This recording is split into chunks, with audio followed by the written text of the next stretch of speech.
Bonjour and hello. Welcome to this online global conference, How Can We Be Spiritually Creative? I'm Lauren Rose Eveningsong, your hostess in Paris, France. During this online conference, we will discuss the creative process from a uniquely spiritual point of view. Among the guest speakers that I have chosen are authors and writers, visual artists, singers and musicians, shamans, even astrologers, and creativity coaches. Together from around the world, we will endeavor to explore the question, how can we be spiritually creative? So pleased to begin. Welcome, Colette Corcoran. Colette is a teacher of the feminine mysteries and founder of the Sacred Rose Temple. Colette is an international teacher of the feminine mysteries and a devoted yogi whose spiritual path led her to the deep well of ancient feminine wisdom. Rooted in the sacred traditions of Druidry, mysticism, and womb alchemy, she weaves together esoteric knowledge, somatic healing, Jungian psychology, and ancestral practices to guide women into profound transformation. She is also a celebrant, supporting sacred ceremonies of marriage, births, and life. She is a faculty for Shift Network.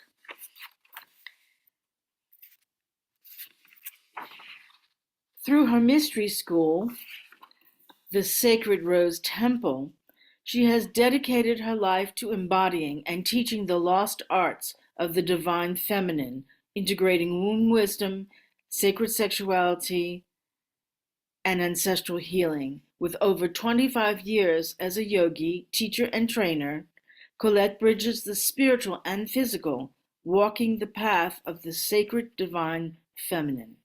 Her work is an invitation to awaken the fierce, untamed, and deeply sacred wisdom within. Colette resides in France. Her topic for today is sacred sexuality and the wellspring of creative power, reclaiming the feminine source. So, Colette, bienvenue. What role does healing the feminine energy play in reclaiming creativity? And how can women begin to heal these energies to unlock their creative potential? Question.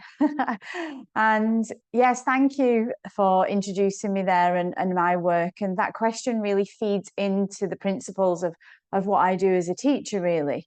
And of course, we're looking at the reclaiming. I think that word is quite big in the role of creativity, because I think as time's gone on, as we've got more into a modern world, we as women have lost the creativity within us. We've forgotten where the source is from. We've forgotten, how we can unlock the creative potential within us, because life got so busy. We're running homes, we've got families, we've got work. And that creative space is first and foremost how we begin to unlock. We must create sacred space. So it's really one of the biggest things that I teach women is making space for the self, for creativity to be able to come forward. And that can be through many, many different ways. We can all choose how to create space. But I think it's an essential for women to really claim some part of the day that is theirs and theirs alone. And that might then, even that question, if I'm to reclaim an hour a day, what do I do with it? That in itself begins to awaken that creative well within inside, because now we've got 1 hour, 2 hours, if you're really lucky, to be able to say, what am I going to do with this? And as you say that, you can almost feel the pause. There's a silence, there's a gap. And normally the gap is filled with do the dishes, walk the dogs, feed the kid, all of that. The gaps are always filled. So what if we create the gap and we take a real deep pause into ourselves and say, what do I do to honor and serve myself, that will allow a creative well to come forward. And even just sitting with that question, taking the time, reflecting on it, will allow some kind of movement in the soma, in the psyche, to move forward and say, hey, how about we go sit by, the river and watch the sunset? And maybe that inspires you to write or to paint or to draw. So I think that sacred space is the first point I want to touch on with that question. The second point I want to touch on is that in that pause, there is a space that's allowed to talk about the release of repression. Because, of course, when we're very busy all the time and when we're always on the go and we're not creating space, we're repressing creativity. So that deep exhalation in that stillness will allow for a release of repression. If you do that, you can almost feel the gas in the exhalation coming out of the body. And I know, as a really crazily busy person, that in those moments that I give to myself, that exhalation happens and some healing wants to show itself first. And so I think what blocks women from creative energy is repression and the blocks, the things that need healing. So why am I busy all the time? Why can't I serve myself? What's going on in my life? Do I need to prove myself all the time? Or is work more important than me? All of those kinds of thoughts begin to come up as to why you can't take the pause to allow creativity to come up. And therefore, I think it's a reclamation. You're starting to reclaim time for yourself. You're starting to reclaim the fact that you do need to gas off, that the repression lifts and there's a deep sigh and a feeling. And then that calls you to be devotional to that. So the devotion comes in then for creativity. And the devotion is so often put outside of ourselves as women. That in itself can block creativity, because devotion needs to start on the inside.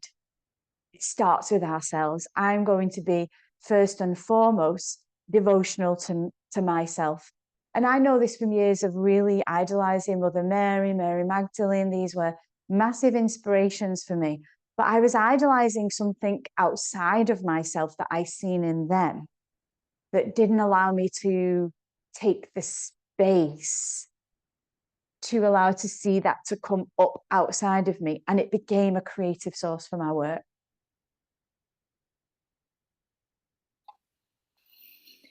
In your experience, how does embracing the sacredness of the body and sexuality lead to a more profound connection with one's creative power?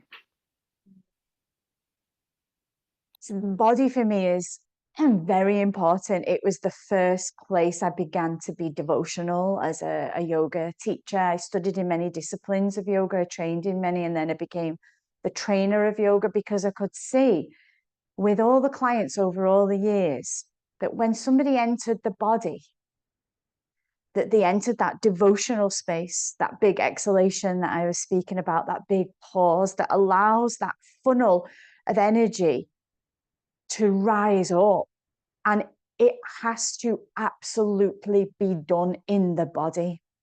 And I think that's the difference for me teaching the feminine, is that the feminine principle, whether that's in a male body or a female body, but I'm talking about the feminine principle here, mainly in women, because that's where my work's directed. It truly needs to be deeply sat in the pelvis and in the womb space. The pool of creativity for men is often intellectual. It's often in the third eye. It's often higher up in the chakra centers or the energy centers.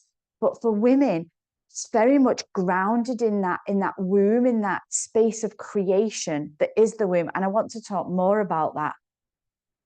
But the physical body for anyone can do this. It's literally taking that gap that I said, that quiet space, sitting in any position and just feeling the body, tracing your feet all the way up the body, you know, to the shoulders, and just investigating the body and breathing into it. Like, I am in my body, because our days take us out of the body. We're in thinking faculty and we're in doing faculty.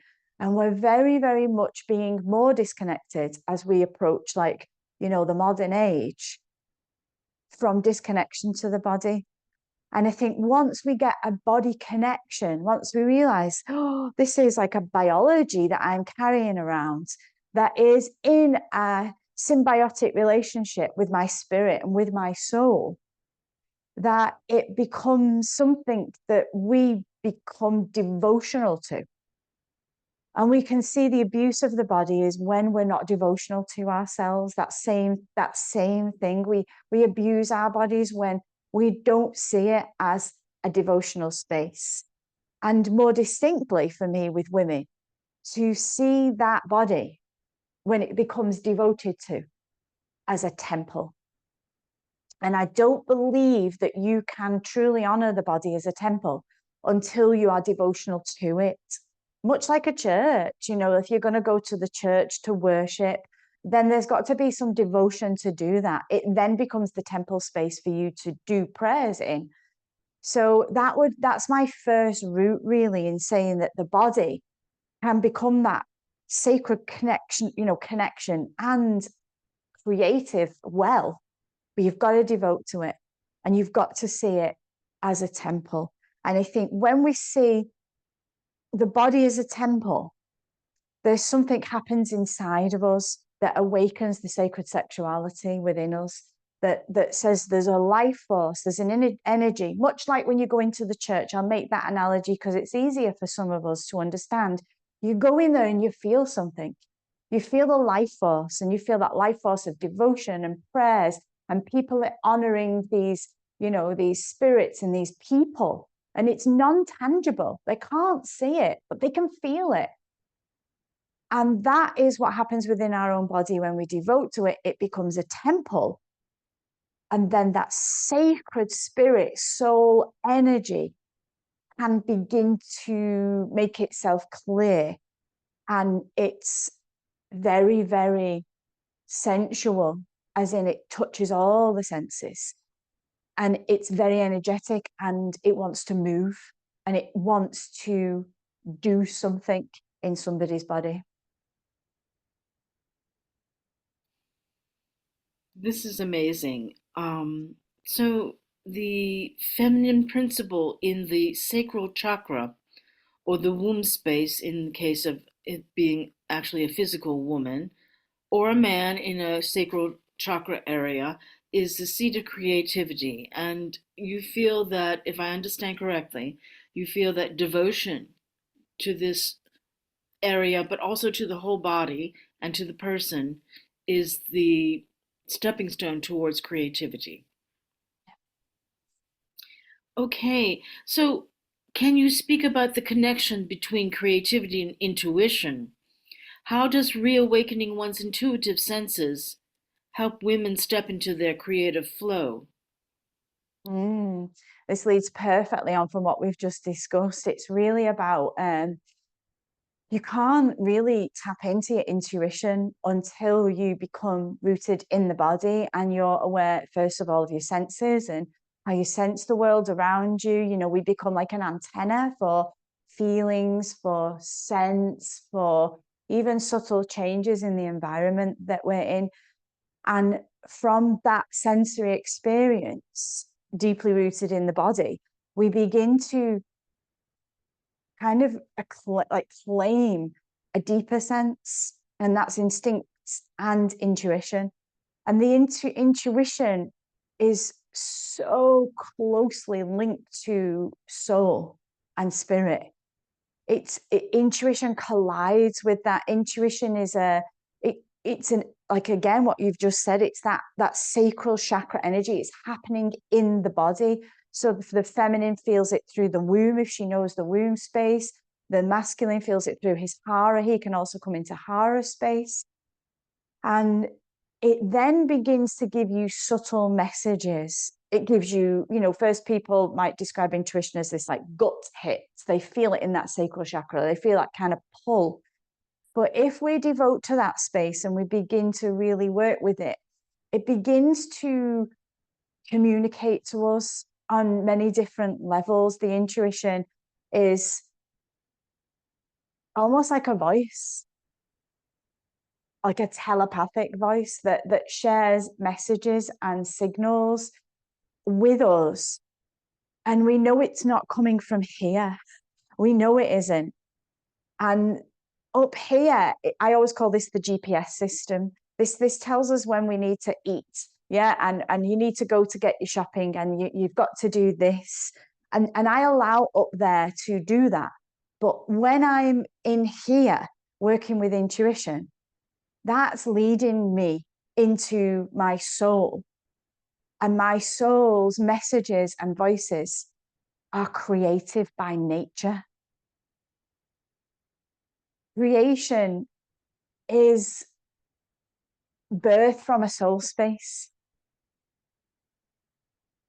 And I think I have experienced this somatically when you see like a stunning work of art, for example, or you hear a beautiful piece of music. Where does it hit inside you? It's not a mental thing. It's not hitting you on a mental plane. It's really getting you on, and you're intuiting the message from the artist. You're trying to convey what the sound master has done with the music to make you feel a certain way, because feelings are connected to the soul. So yeah, I think they're intrinsically linked: intuition, soul, creativity. Wow. Well, here's another question. Going on into this vein, sacred sexuality is often misunderstood. How can women begin to redefine and reclaim their sexuality as a powerful, creative force rather than a taboo or restricted aspect of their being?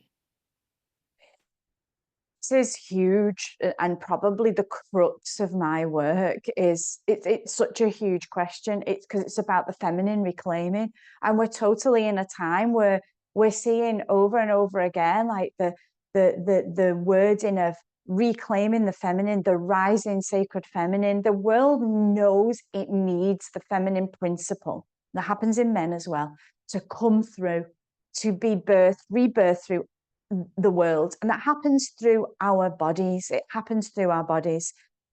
We know that sex as a word has been limited to the act of intercourse between male and female, or female and female, male and male, all genders. And it's so much more. And I believe that's why it has been darkened. That's why it has been tabooed, is because if we boil it down to an act that really shouldn't be done unless you're married, and it's not for pleasure and all of this, then you stop people opening up to the deepest aspect of them, which is their sexuality. You take sexuality away from, and I always use the rose as an analogy just because it's so potent for me. You take the sexuality away from a rose, you strip it of all its essence. We know that the rose symbolically layers our psyche and our body and our mind with so many messages, because it's a sexual act, it coming alive and blooming. You watch a rose bloom or a rose open. I've been filming the peonies in the garden this week. It's so sexual. That's sexual to me. It's more sexual than what I was told sex was as a child, or grew up with the mystery around sex. And then you just start to coin it from what we're seeing in the media, what we're being told in the playground through Chinese whispers, or what you might see in pornographic magazines that are lying around people's houses, or, all of that. That isn't what sexuality is. Sacred sexuality is understanding that there's a life force within your body that is creational. It creates. It's the creative essence. brings life onto this planet. Everything we see, if we look around our room and our garden, is an act of sexuality, of sacred sexuality. The bees, going into the roses, the ants working the peony, the birds, pigeons are making love at the moment. It's all so sexual. The green is lighting up in spring in Paris here, in France here, and I'm sure it is in Paris. If you know sexual energy on a sacred level and in your own body, you begin to sense it all around you. And then you think it's the craziest thing that sex has been demonized, categorized into something so small as an act of making love between two people. The sexual experience is in our body, it's in our body. And the greatest sexual experience is with yourself. And I know that studying the lineages of the priestesses, and Mother Mary, I believe, was a lineage of the sacred sexual priestess, as was Magdalene, that this child was conceived in a womb without any lovemaking. I believe that's possible. I believe that the energy of alchemy in the womb with the two sexes inside of ourselves can do that. That's alchemy. It's just pure alchemy. And this woman was able to do it with her beloved, with God, because she was such in harmony with God as a creative force. And so I think when we own that in our women, in our bodies, we can begin to see that sacred sexuality has only been limited by our minds, that we've only deemed it what it is because there's been some corruption around it somewhere. Yeah. And then we've corrupted it. We've had the layers to that because we've believed it as that. So this is the stripping away of the societal beliefs around sexuality. It's about reclaiming places of our sexuality that we feel have been darkened or hurt or subjugated to patriarchy. And it's a repression and it's oppression, and freeing that ourselves. And that's why I really like to think, we're not victims here. Let's not be a victim. Let's just say, okay, we allowed this in. We've allowed this to happen. And now we don't. We now reclaim it, because it puts the power back in all of our hands to re-own our sexual energy. It's almost like we're going to bleach it. We're going to disinfect it. We're going to clear it out of all the old beliefs. And we're left with this pure white energy of sexuality. And how do you redefine it from there? Oh, that was amazing. Okay. Yes, how do we redefine it from there? Um, that would probably take another interview. Yes. So I'm going to, I know that this is very potent and we've reached sort of the crux of this discussion, but I'm going to talk about something else. The, not narrowing down, but the aspect of rest versus the creative action. How does the balance, here we go. How does the balance between rest and creative action impact women's ability to tap into their feminine creative energy? I'm thinking that we're bringing it down to a slower vibe, but also I think there's something else in that question. Absolutely true. Yes. This is, I'm gonna preach here because I'm not well practiced in resting. But I know it's essential, and I catch myself out all the time. It's something I'm truly, truly working on, is that rest space for women, particularly women, is super important. The masculine principle and is very driving. It drives, drives, drives. And it creates structure and it does all the things we need it to do. But to be in perfect balance and harmony, we need to come into that rest space, back to that exhalation, back to that breath, back to that making space. It's about taking a sacred pause. And in that sacred pause, what we fall into is kind of a liminal space, a void. And that void is about doing nothing physically, somatically, and allowing the deepest source of wisdom within us, which is energetic, to rise and reveal itself. So it's in those moments that I am able to, along with my devotional practices, birth courses, have big insights, notice that the rose is sexual, realize that the trees have an energy that interweave with each other, and all of this in this rest space where we become like the soul has just the windows of the eyes to observe, to do nothing. We are receiving lots of divine inspiration, symbology. The unconscious is allowed to fizzle up and rise. And I do feel it very somatically in that womb space again just kind of opens up, and she has the time, the beloved, the soul has the time to just lift up and reveal whatever it is that wants to be revealed to you, getting divine sparks of creative potentials and ideas, and a thirst for something that you don't get when you're too busy, because you're just being busy, you're just doing. So I think it's vital that we are rested as well, so that we can replenish, so that we can exhale, so we can go into the void, so that we can go into liminal. And, you know, many of the psychospiritual journeys I do with people is asking them to close their eyes, pause, and do nothing, but be led by their own insight and their own imagination, their own feelings, because that's truly where the biggest answers come from and the biggest inspiration comes from, is when there's just nothing.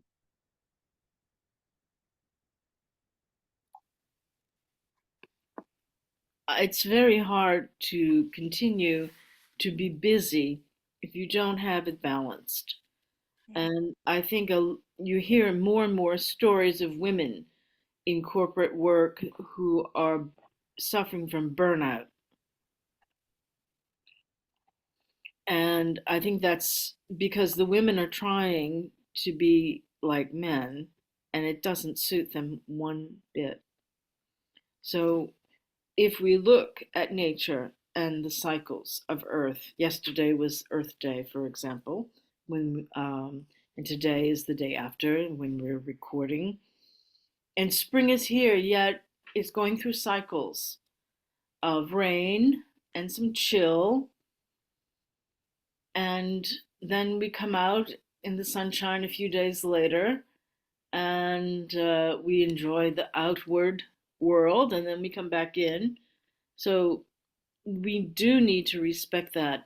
Now, for women who are older, who don't have the moon cycles anymore, it's still important, I think, for women to go through a process of rest or taking her energies in to resource. So that is all about balance. It's not just about doing. But here's another question that goes into another area. What advice do you have for women who feel disconnected from their sexual and creative energy, or who may have experienced trauma that has blocked these pathways? Yeah, and this is really, really huge because, you know, I do containers of women. They can be 1 year, 3 years long. They can be 6 weeks, 7 weeks. And coming into a big, like, 3 year course with me would mean that the first year is spent doing this, because we get stuck. Like, we can't move further into our deep intuition, our psychic abilities, all of that, when the body is full with trauma and wounds.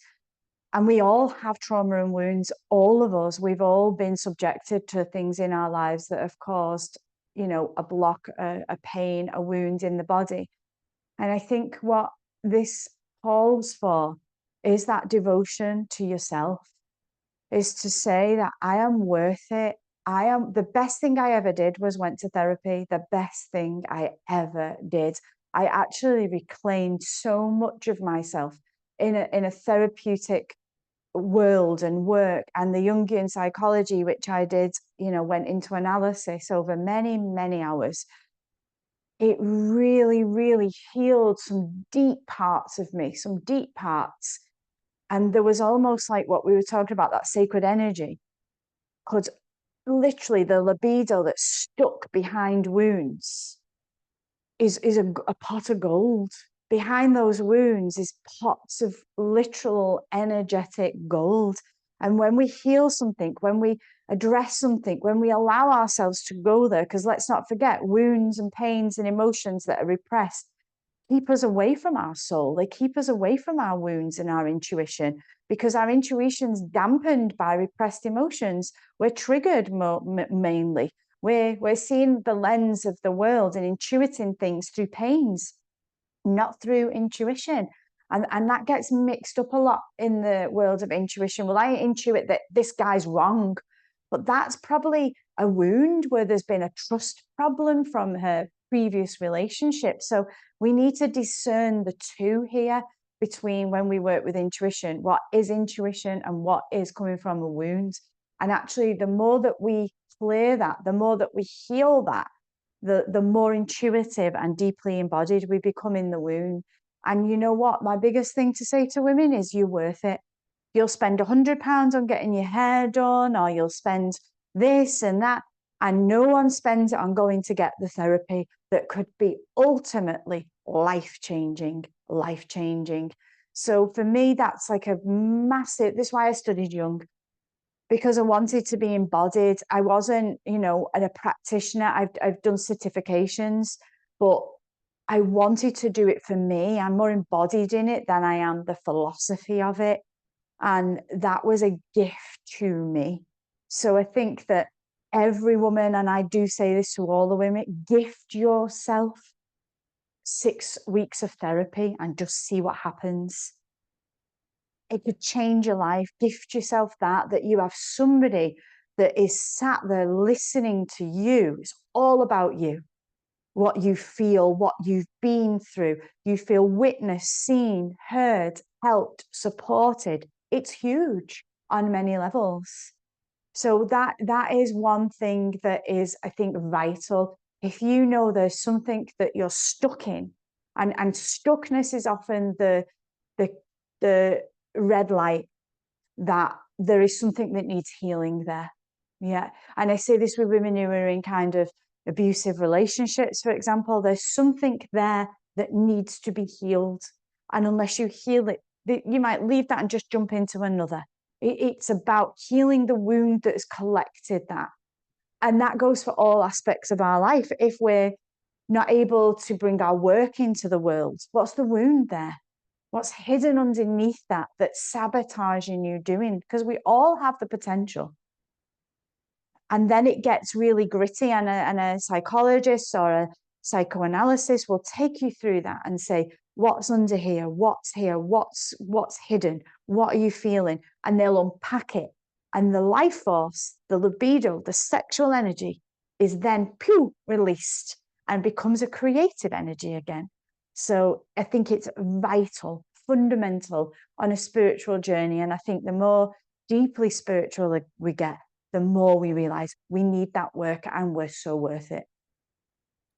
Yeah, so that brings us to the last question.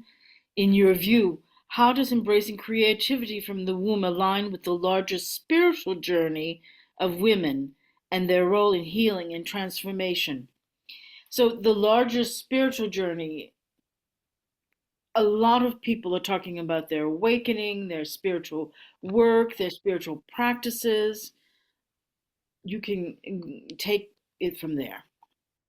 Yeah, the womb for me is, I think 25, 28 years now of doing this work. I think I was like 10 years in and realized that the somatic body was helping me, but there was just something I was missing. And deepening into the journey, I found womb wisdom and I trained under a teacher for 10 years. And I realized that the world had been robbed of understanding that the journey for women was done through the womb. And that, when we talk about enlightenment, that we see mostly men gaining enlightenment if they do, and that's true. And that women are well behind that, although there is the mass majority of women who are practicing spirituality. And it's because the root has always been the intellectual way, and it should be the body and the womb way. The womb is the like I said, the portal of creation. It's the portal between a woman and the divine. It births in life onto this planet. We couldn't get more signifiers to tell us that this space is important. And it's not about a physical womb either, because I do not wish to eradicate women who have had hysterectomies, whose womb isn't in cycles anymore. It's completely irrelevant. You're the vessel of a womb, or a womb that once was, and that has an energetic resonance within the body. I know a lot of practitioners that actually suggest that the womb and any other body part, if it's been removed, is in a dimensional space. I really like that idea, that it's living and vibrating and being held within an inner realm somewhere because it needed to leave the body. So it's not about it being a physical space in the body, but being an energy. And that if we can empower women to realize that that womb is really important, imagine how empowered young girls are into their cycles, and that their bleed cycle is actually a spiritual practice, that it tells them when to rest and it tells them when to be creative. Ovulation is like the creative phase. It's when the sexual energy rises, and do something with it then. But when we're bleeding, we should be resting. And actually, women who've gone through menopause still hold the same cycle. If you have been deeply attuned to your cycle as a bleeding woman, when you are not bleeding, you still feel the cycle. You'll still feel it. You still know it in the body. And that is really, really potent medicine for women as a spiritual practice. The deepest spiritual practice happens within your cyclic body, in your feelings, in your emotions. So if I'm in my feeling of feeling teary, and I work with water, that becomes my spiritual practice. If I'm feeling really unearthed, for example, then it tells me to go work with earth energy. My body, my womb, governs what I need to work with, not my mind. And I was mind-led in the earlier days, like, oh, I need to do that, I must do that.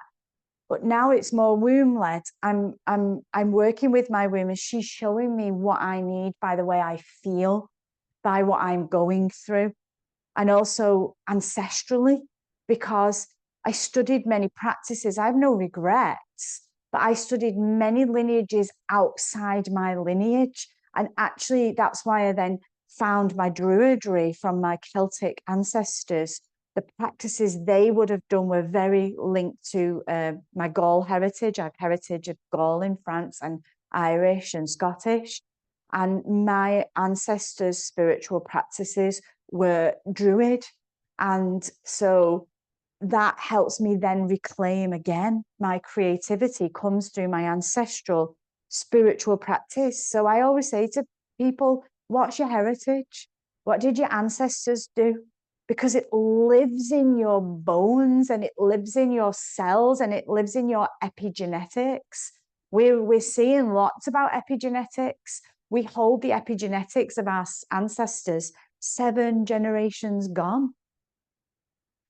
So we can look at what our my grandmother was into womb. She did yoni steaming and the things that I'm into. I didn't know until I was doing them. And my mum said, your grandmother did that. So something resonates in us. And I think that creative gene as well. Look back at your ancestors, look back at the creative line. What were they doing? I don't think we realize how skilled and creative our ancestors were. They were in a world that demanded creativity. It's not the fast twitch, computer world that we're in now. It was very hands-on. They were probably basket weavers and incredible bakers and sewers, exactly. So singers, all of that. My granddad was a tap dancer. It's not one form I've been in yet, but that is a great indication also of what might be lying dormant in your creative bones and practices that you could turn into a spiritual practice. Singing's a spiritual practice. Dancing is, making bread's a completely spiritual practice. So we can stop removing spiritual from a practice when it's done intentionally as that. I love the famous analogy of spiritual practice as dishwashing. Um, it's something I don't usually like to do, but it's the intention, right, that changes the outward form. It's the interior, like many, many things.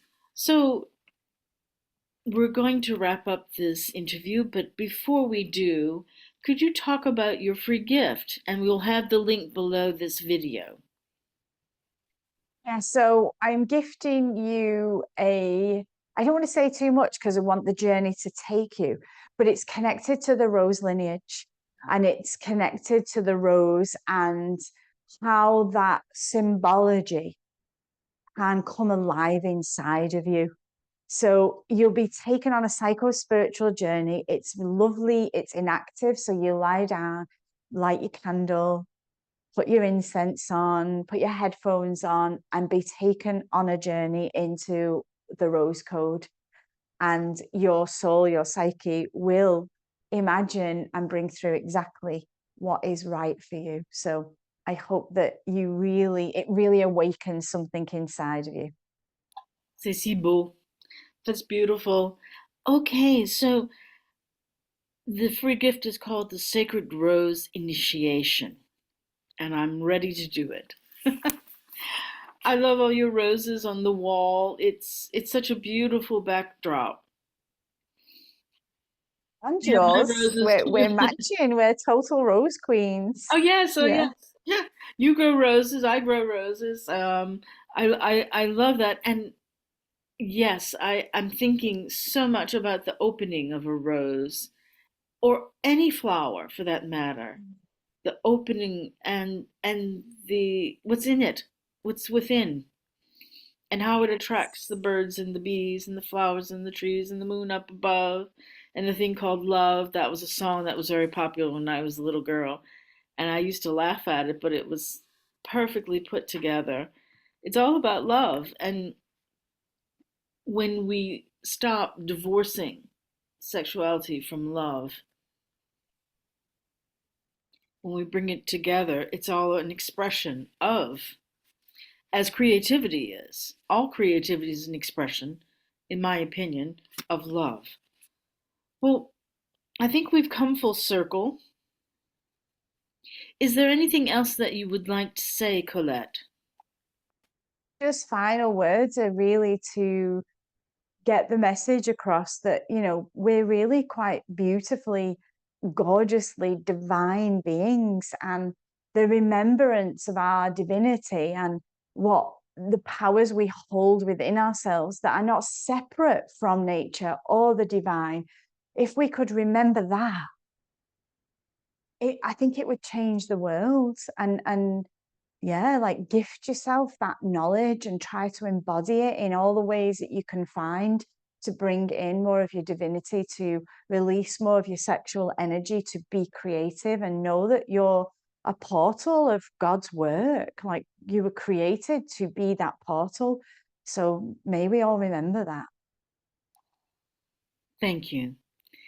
So, how can people find out more about you? Yeah, so they can find me on my website, which is www.templedelarose.com. And there's all my library of work. It's quite a large collection of work on there. And I've got a YouTube channel, which I do a weekly forecast on. And then obviously my social media, Facebook, Instagram, they're all active and giving out free gifts and musings and sharing practices. So yeah, you'll find something in my groups, and it's Colette Corcoran. Cochrane. Okay. Yeah, so Temple de la Rose, like in French, .com. Temple, Temple, is spelled just like in English, DELAROSE.com. Thank you, Colette. It's been an honor. Really lovely to collide with Oh, your beautiful rose energy. yes, it is an honor. It is an honor to do these interviews, and I enjoy every one of them. And I'm so pleased that you were able to give us your time and talk. Well, please take care, and I'll see you at the Temple of the Rose. That's we, madame. Thank you very much. Bye.